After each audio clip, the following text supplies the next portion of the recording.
Hello everyone, today we are going to discuss a poem, A Legend of the Northland, written by Phoebe Carey. Okay, so this poem is a ballad.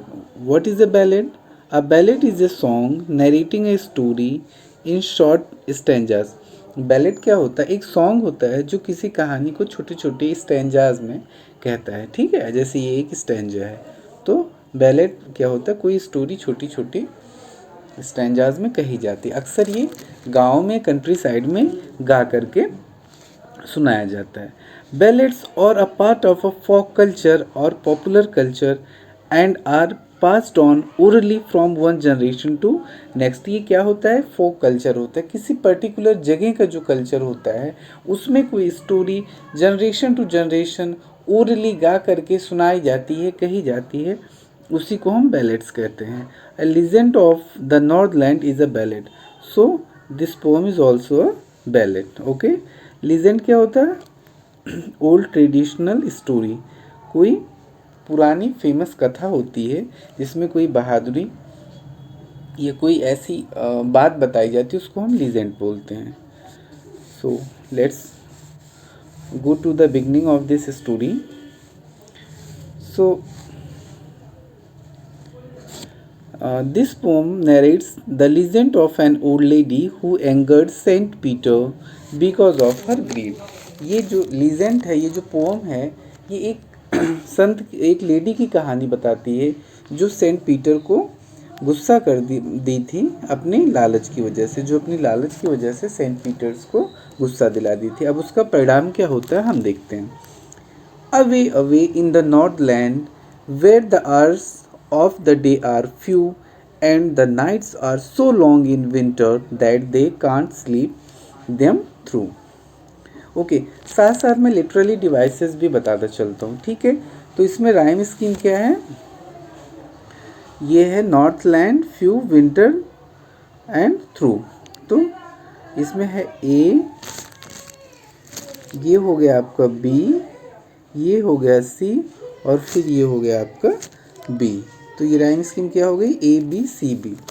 और इसमें आप देखिए repetition, away away, when two words are repeated simultaneously, जब इसको continuously लगातार ये दोनों words आते हैं तो वहाँ पे हमारा रिपीटेशन होता है. तो अवे अवे, यहाँ पे फिगर ऑफ स्पीच कौन सा है? रिपीटेशन.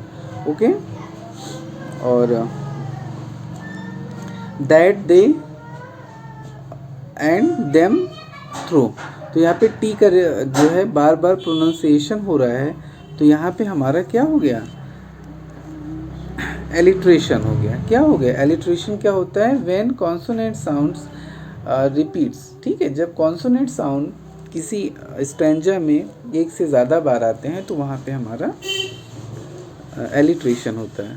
तो let's see it's explanation. Away away in the Northland, दूर कहीं नॉर्थलैंड में. नॉर्थलैंड क्या होता है? हम जब वर्ल्ड मैप देखते हैं तो उसमें जो अर्थ का उत्तरी हिस्सा होता है, ये अलास्का हो सकता है, रसिया हो सकता है ना, जहाँ पे हमेशा मतलब पोलर एरियाज जो हैं जहाँ पे बर्फ़ जमी रहती है. तो दूर कहीं नॉर्थलैंड में where the hours of the day are few, जहाँ पे दिन के घंटे बहुत कम होते हैं, यानी दिन छोटा होता है. And the nights are so long in winter, और रात जो है विंटर में रात बहुत लंबी होती है. That they can not sleep them through, और रात इतनी लंबी होती है कि वे लोग पूरी रात सो नहीं सकते हैं. आई रिपीट, दूर दूर कहीं नॉर्थलैंड में जहाँ पे दिन बहुत छोटा होता है और सर्दियों में रात इतनी लंबी होती है कि लोग पूरी रात सो नहीं सकते हैं. Where they harness a swift reindeer. Harness means जोड़ देना, टाइज, बांध देना. ठीक है, जैसे एक होती है कार्ट और एक होता है बुल. तो जब कार्ट से बुल को जोड़ दिया जाता है तो वो बुलक कार्ट बन जाती है. तो उसी को कहते हैं हार्नेस, जोड़ देना. ठीक है, जैसे बैल से जब जुताई होती थी तो जो हल था उसमें बैल को हार्नेस कर दिया जाता था, जोत दिया जाता था. ठीक है, दैट इज़ हार्नेस. तो जो कार्ट में हम स्विफ्ट रेंडियर को जोड़ देते हैं टू द स्लेजेस, किससे जोड़ देते हैं? स्लेजेस, स्लेजेस मीन्स कार्ट, ठीक है, वो गाड़ी जिसमें बैठ के हम बर्फ़ पे सरकते हैं। व्हेन इट स्नोज, जब बर्फ़ पड़ती है। And the children look like bears cubs, और बच्चे कैसे दिखते हैं? भालू के बच्चों की तरीके से दिखते हैं।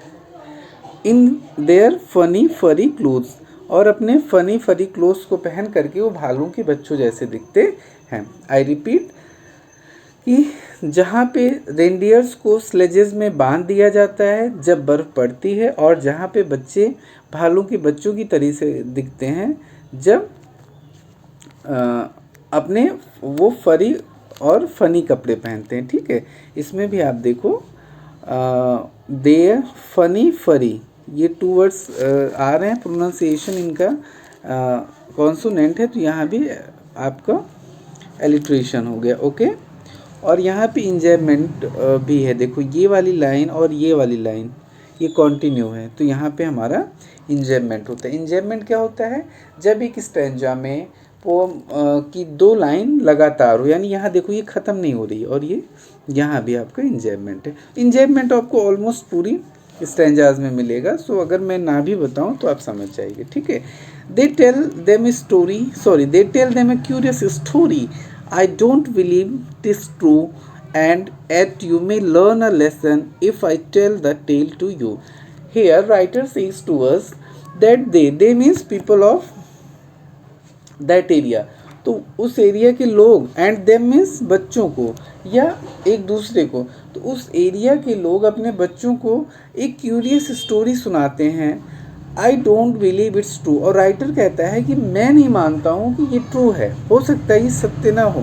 And at you may learn a lesson if I tell the tale to you, writer कहता है लेकिन अगर ये कहानी मैं आपको सुनाऊँ, आपको किसको? रीडर्स को, हमें। अगर मैं ये कहानी आपको सुनाऊँ तो आप इससे कुछ लेसन, कुछ सीख ले सकते हो।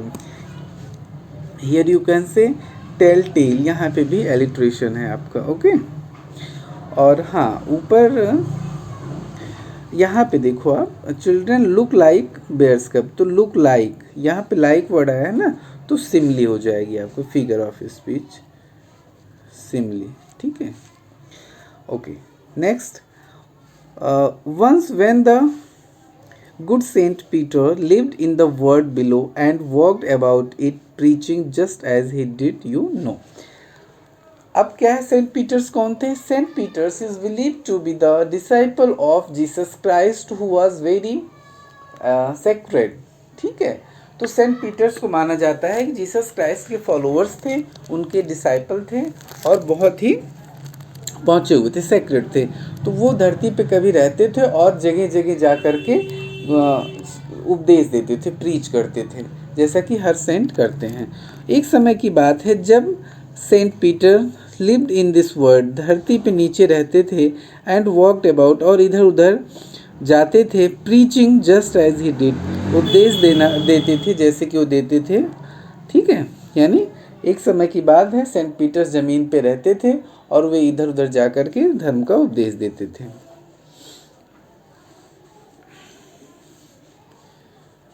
He came to the door of a cottage in traveling round the earth, where a little woman was making cakes and baking them on the hearth.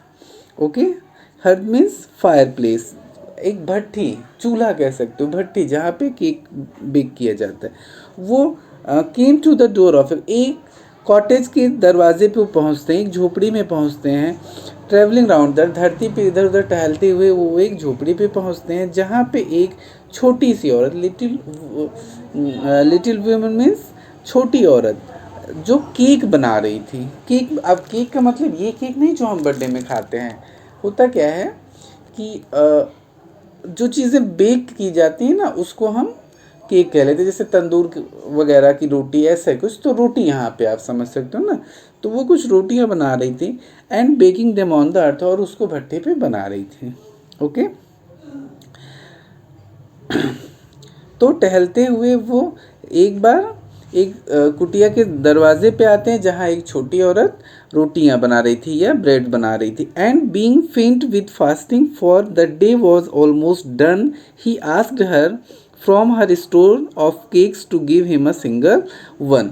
यहाँ पे क्या बोल रहे हैं कि दिन भर टहलते हुए, क्योंकि लगभग दिन बीतने वाला था, तो दिन भर टहलते हुए भूख से वो लगभग मूर्छित होने वाले थे. फास्टिंग मतलब भूखे थे, और फेंट मतलब मूर्छित होने वाले, वो लगभग मूर्छित होने वाले थे.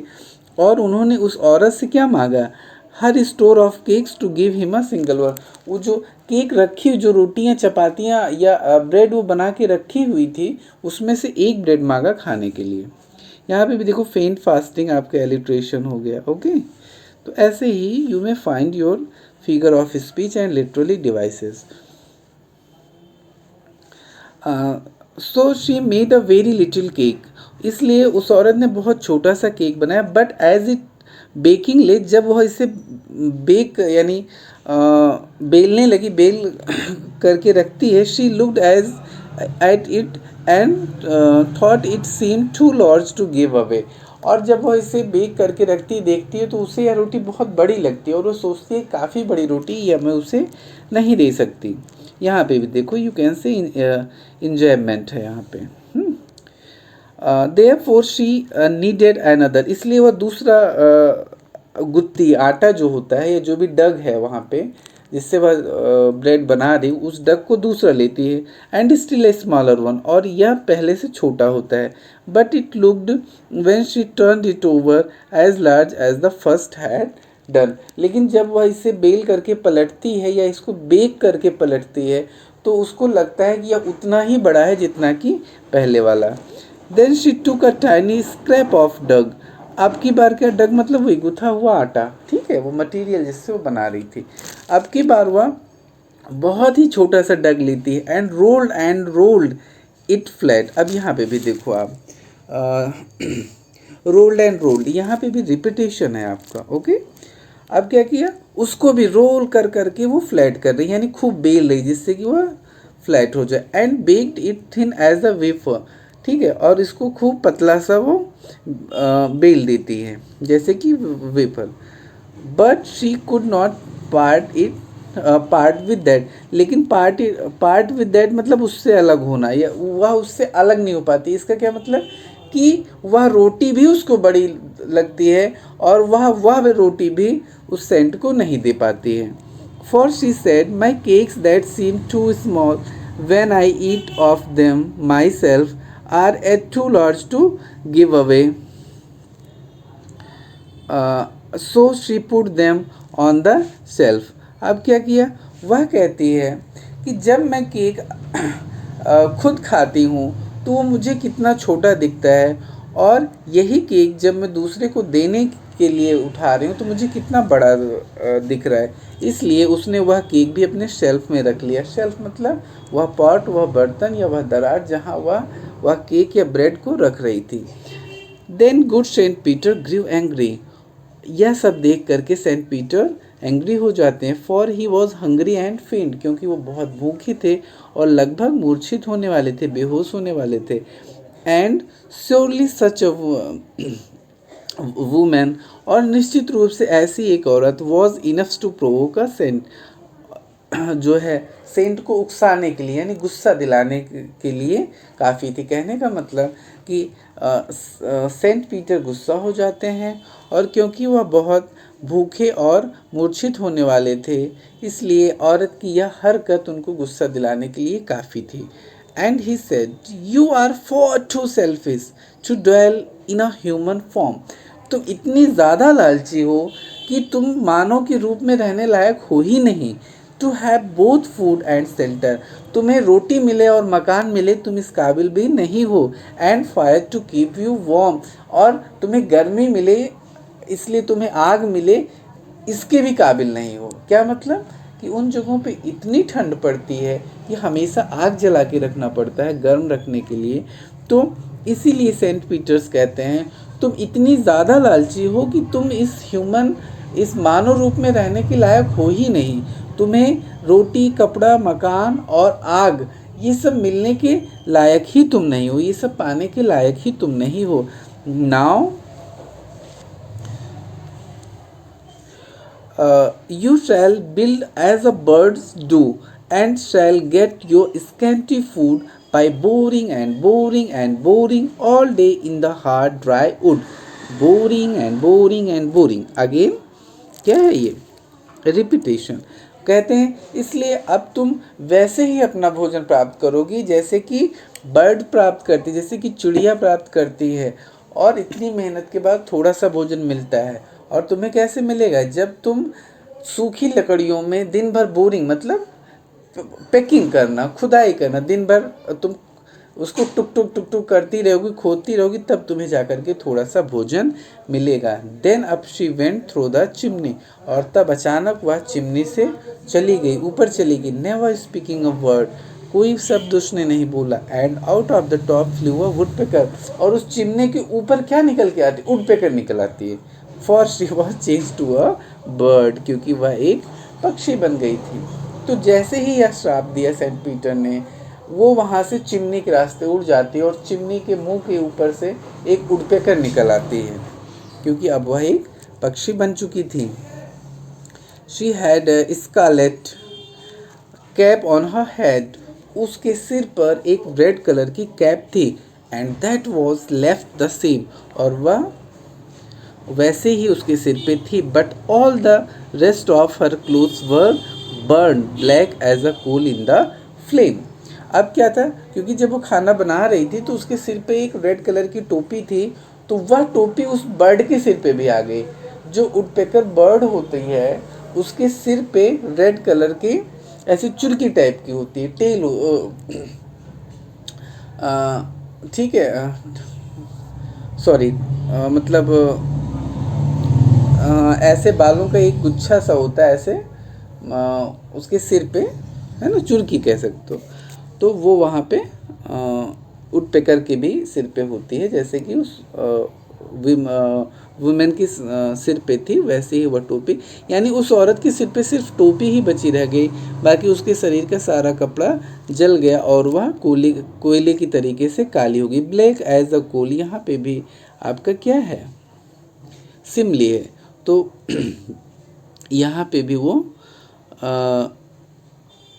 हाँ, उसकी पूरी शरीर काली हो जाती है। तो जब वुडपेकर आप देखोगे उसकी शरीर काली होती है और उसके सर पे रेड कलर की कलगी होती है। And every country school boy has seen her in the wood, और हर गांव का बच्चा जो स्कूल जा रहा होता है उसे देखा है सीन हर, उसे देखा है इन द वुड, जंगल में। वुड मीन्स स्मॉल फॉरेस्ट, जंगल में देखा है। Where she lives in the tree, जहाँ वह पेड़ों में रहती है। टिल दिस वेरी डे, आज तक। Boring and boring for food, और वह फूड के लिए उसमें बार बार बोरिंग करती रहती, खटखटाती रहती। आई रिपीट, कि यहाँ से मैं फिर से बता दे रहा हूँ आपको, इन दोनों स्टैंजा को एक साथ करके बता रहा हूँ मैं, क्योंकि उस औरत के सिर पे एक टोपी थी, और वह टोपी अभी उस पक्षी के सिर पे भी रह गई है, क्योंकि जो वुडपेकर पक्षी होती है उसके सिर पे रेड कलर की चुरकी होती, कलगी होती है, ठीक है। बाकी उसके सारे कपड़े जल के काले हो गए, और उस वुडपेकर की बॉडी भी काली होती है। और अब उस एरिया का हर बच्चा जो स्कूल जाता है उसे जंगल में देखता है कि वह उस पेड़ पे आज भी रहती है, और दिन भर भोजन के लिए बोरिंग करती रहती, खुद खुद खोदती रहती है। So here the story is completed. एक बार मैं आपको 1 मिनट में पूरी समरी बता देता हूँ कि नॉर्थलैंड में एक कहानी बहुत फेमस है कि नॉर्थलैंड कहाँ पे, जहाँ पे इतनी ठंड पड़ती है कि जो है वहाँ पे स्लेजेस यानी गाड़ियों में जो है रेंडियर बांध दिए जाते हैं, और बच्चे जो है फरी और फनी कपड़े पहन के भालू के बच्चों जैसे लगते हैं। उस जगह पे एक कहानी बहुत फेमस है जो कि राइटर मानता है कि शायद सत्य घटना ना हो, लेकिन राइटर आपको सुनाना चाहता है जिससे कि आपको एक सीख मिले। क्या सीख? कि आपको लालच नहीं करनी चाहिए, एक ज़रूरत से ज़्यादा आपको लोभ नहीं करना चाहिए, नहीं तो उसका परिणाम बुरा होता है। यही आपने कहानी में देखा। तो वहाँ पे एक सेंट पीटर हुआ करते थे जो दुनिया में चारों तरफ टहल करके उपदेश देते थे, धर्म की बातें बताते थे। एक बार वह पूरा दिन भूखे प्यासे टहलते रहे, और शाम को वो एक कुटिया के दरवाजे पे पहुंचते हैं, जहां पे एक छोटी सी औरत ब्रेड बना रही थी। वो भूखे थे और लगभग मूर्छित होने वाले थे। उन्होंने उस औरत से एक ब्रेड मांगा खाने के लिए। वह औरत देखती है कि जो ब्रेड वह बेक करती है वो काफ़ी बड़ा है। फिर वह दूसरा डग लेती है, उससे जो ब्रेड बनाती है वो भी उसे बड़ा लगता है। फिर वह एकदम छोटा सा लेती है, उसको बेल बेल के इतना ज़्यादा फ्लैट कर देती है कि वो भी उसको काफ़ी बड़ा लगता है। वह बोलती है कि जब मैं खुद खाने बैठती हूँ तो ये ब्रेड मुझे कितनी छोटी लगती है, लेकिन मुझे देना है तो ये ब्रेड मुझे कितनी बड़ी लग रही है। इसलिए वह ब्रेड भी वह अपने सेल्फ में रख लेती है, अपनी बर्तन में रख लेती है, जहाँ पे वह बाकी रोटियां रख रही होती। यह देख करके सेंट पीटर्स क्रोधित हो जाते हैं, क्योंकि वह काफ़ी भूखे और मूर्छित होने वाले थे। वह कहते हैं कि हे लालची औरत, तुम इतनी ज़्यादा लालची हो कि तुम्हें इस मानव के रूप में रहने का कोई अधिकार नहीं है। तुम्हें रोटी मिले, तुम्हें मकान मिले, तुम्हें आग मिले जिससे कि तुम्हें गर्मी मिल सके, ये सब पाने का तुम्हारा कोई अधिकार नहीं है। इसलिए तुम एक पक्षी की तरीके से अपना भोजन प्राप्त करोगी, जो बहुत मेहनत के बाद थोड़ा सा भोजन पाती है। इतना कहती है वह औरत चिमनी के रास्ते से ऊपर चली जाती है, और उस चिमनी के मुंह से एक वुडपेकर पक्षी निकलती है। क्योंकि वह औरत अपने सिर पे रेड कलर की कैप लगाई हुई थी, वो कैप उसकी बची रहती है, इसीलिए वुडपेकर के सिर पे लाल रंग की कलगी होती है, चुरकी होती है, और बाकी कपड़े उसके आग में जल जाते हैं चिमनी से होते हुए, और इसलिए वुडपेकर की बॉडी भी काली होती है। और उस एरिया में आज भी बच्चे देखते हैं जब वो स्कूल जाते हैं कि वह वुडपेकर उस पेड़ में रहती है और दिन भर खट खट खट खट बोरिंग कर करके अपना भोजन प्राप्त करने की कोशिश करती रहती है। So that's all for today. Thank you.